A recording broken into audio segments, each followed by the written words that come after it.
L'importance du pas de recul avec Pau Lopez et Brice Samba. Nicolas Dehon, l'entraîneur des gardiens de l'OGC Nice, expliquait ce qu'il travaillait le plus avec ses gardiens, c'est la capacité à reculer et ensuite aller chercher l'arrêt. C'est normal parce qu'on apprend aux gardiens à être de plus en plus haut sur le terrain, donc forcément il y a de plus en plus d'espace à couvrir dans le dos et à reculer en fonction d'une frappe de l'attaquant plutôt que d'une passe en profondeur. On va prendre le premier exemple avec Pau Lopez qui est un bon exemple. On a un centre de Loco qui est repris par Steve Mounier et Pau Lopez va chercher le ballon sur la droite. Ce qui m'intéresse, c'est le replacement de Pau Lopez.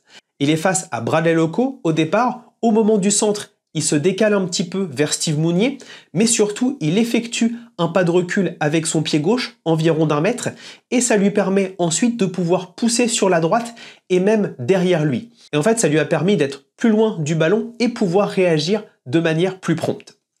En face, on a le mauvais exemple de Brice Samba face au PSG. Asensio reçoit le ballon et on voit qu'il est aux 5 mètres. Et en fait, il se décale un petit peu sur la droite quand il voit que Asensio se met sur son pied gauche, mais il ne bouge pas de ses 5 mètres, il ne prend pas le pas de recul, et bien évidemment, il est trop court sur la frappe.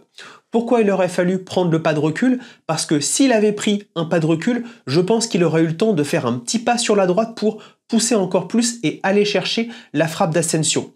Parce que ici, si on était plus haut, en effet, ça aurait été pour couvrir Mbappé s'il y avait une passe en profondeur, qui était ici néanmoins peu probable, ou alors pour pouvoir boucher un angle, mais à cette distance, franchement, on bouche rien du tout en étant plus haut, donc il fallait être un petit peu plus bas.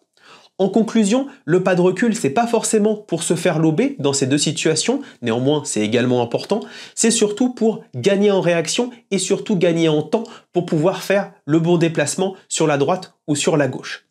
Dites-moi en commentaire si vous travaillez ça à l'entraînement ou si vous avez vu des gardiens le faire sur certaines actions. Moi je me souviens notamment de Maignan face à Tottenham.